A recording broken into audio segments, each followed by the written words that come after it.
السلام عليكم ورحمة الله وبركاته. ازيكم عاملين ايه؟ معلش طولنا عليكم بالفيديوهات، بس كان التليفون بتاعي بايظ شوية وصلحته ورجعنا لبعض تاني. هنعمل النهاردة مع بعض صينية جاتوه حلوة كده وخفيفة وبسيطة زي ما انتوا شايفينها. ويلا قبل ما نبدأ الفيديو صلوا على الرسول واعملوا لايك واشتراك وتفعلوا الجرس عشان يوصلكم مني كل جديد.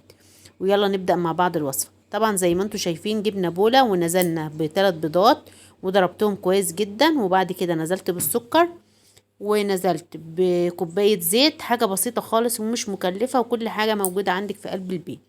زي ما انتوا شايفين نزلنا بالفانيليا وهنضرب لحد ما يبقى هش كده وخفيف.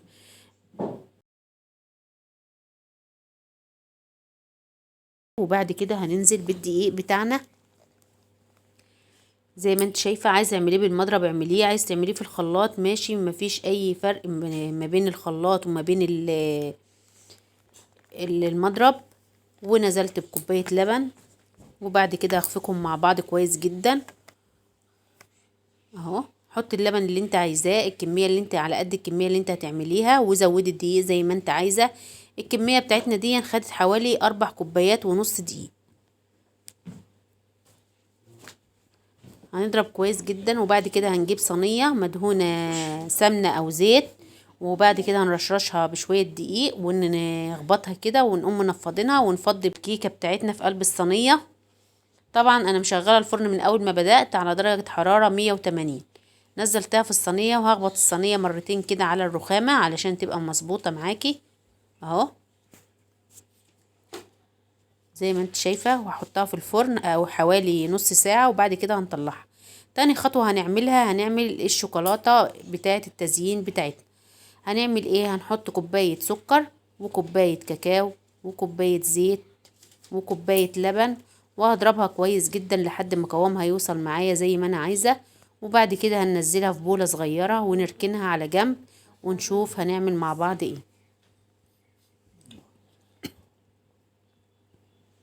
زي ما انتوا شايفين القوام بتاعنا بتاع الشوكولاتة عملناه. هنعمل الخطوة التالتة وهي الكريمة بتاعتنا. طبعا انا شارية كريمة بدون سكر، حطيت حوالي 3 معالق سكر. وطبعا لازم تنزلي بمية متلجة من الفريزر علشان تديكي قوام كويس وتقيل معاكي، او كوباية حليب برضو ساقعة من الفريزر او تكون في التلاجة، بس اهم حاجة تكون ساقعة. بعد كده هنضرب كويس جدا الكريمة بتاعتنا بالمضرب لحد ما تدينا القوام بتاعنا اللي احنا محتاجينه. زي ما انتوا شايفين اهي كده النتيجة بتاعتها كويسة جدا.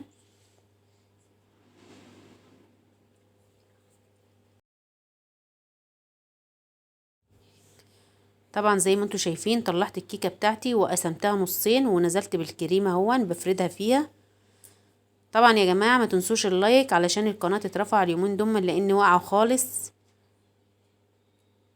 اهو. حطيت الطبقة التانية عليها، طبعا هي اتكسرت مني بس هتتعمل وهتشوفوها دلوقتي ولا اكن فيها اي حاجة. الجاتوه بتاعنا هنقطعه عادي خالص زي ما انتوا شايفين، اتهرست مني خالص كسرت، بس هتبقى كويسة جدا وهتشوفيها ولا اكن فيها اي حاجة.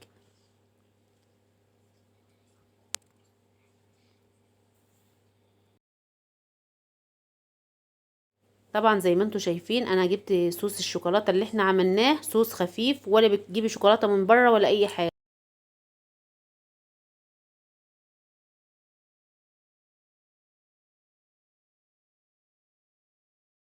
طبعا زي ما انت شايفه انا نزلت بالكاكاو بتاعنا كله على الكيكه وفردته اهو، ولا اكنها كانت مكسوره ولا اي حاجه، وقطعته زي ما انا عايزه بالظبط. وهنزينه دلوقتي. وزي ما انتوا شايفين طريقتها سهله خالص وبسيطه، وما تنسوناش باللايك. اللايك يا حبايبي اهو. ايه رايكم؟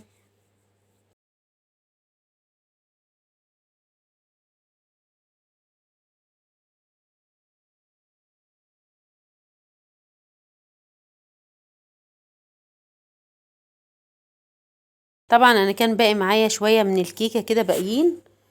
زي ما انتوا شايفين عملنا صينيه صغيره كده هتبقى ظريفه وجميله وبسيطه خالص برضو وحلوه. زي ما انتوا شايفين زينتها. حطيتها، ما انت الخليط بتاعك مش هترميه طبعا، لازم تكملي في صينيه تانية مش مشكله.